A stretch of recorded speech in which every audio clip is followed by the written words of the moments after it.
Welcome to the Startup Passport by eConsulate. We're at the Upstream Festival, and today we're joined by Lina Ruiz. You're the Director of Social Responsibility for WeTransfer. Firstly, thank you very much for joining the podcast. And could you tell us a little bit about WeTransfer itself? Of course. WeTransfer is known for being a file transferring service to share creative work from A to Z, and it has evolved to be a one-stop shop solution for creative professionals worldwide. And how are you involved in the company? I'm the Director of Social Responsibility. That means that my job is to make sure that we meet high standards of social and environmental impact. We are a B Corp is one of the things that we do, so I'm also making sure that we meet the standards and we keep our certification over the years. Mm-hmm. And what are specific steps that you have to do in your daily operations towards your goal?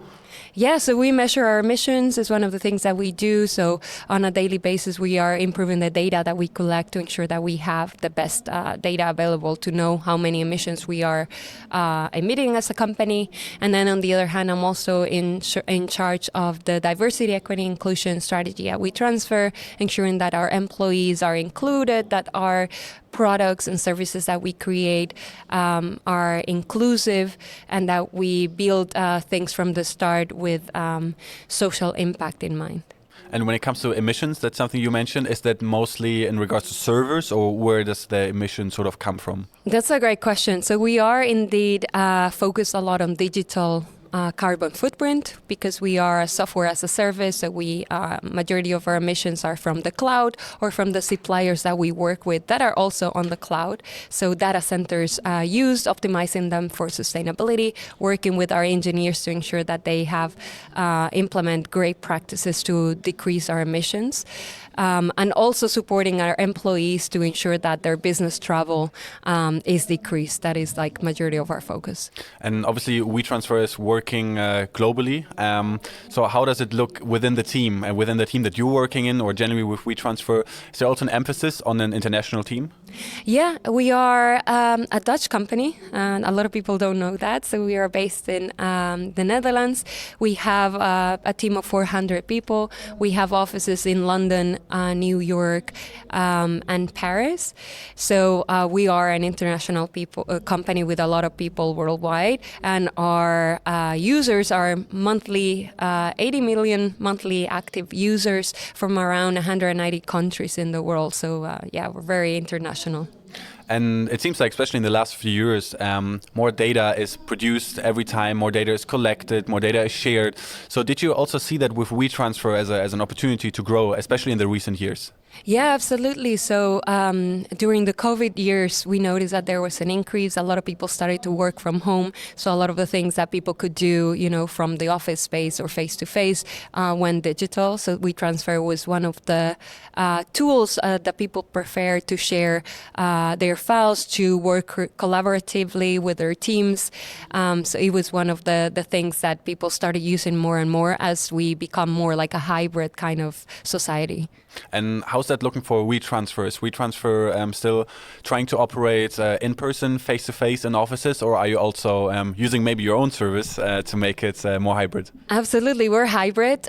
So we don't have a requirement for office work at the office specifically.